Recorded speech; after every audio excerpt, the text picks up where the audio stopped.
Got this Tahoe in today for a level 1 ceramic coat package. And as you saw all those nasty swirls. But we'll be taking care of that today with a 1-step machine polish. Ain't gonna get all of it out, but majority of it will come out.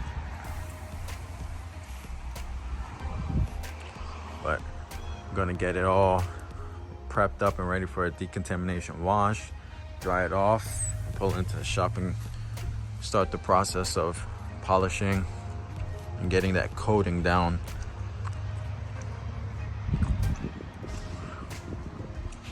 But I'll get some process.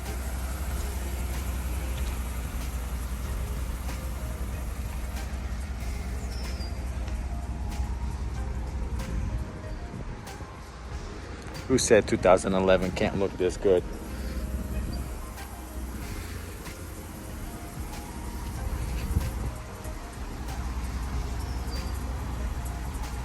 Yeah, I remember the before.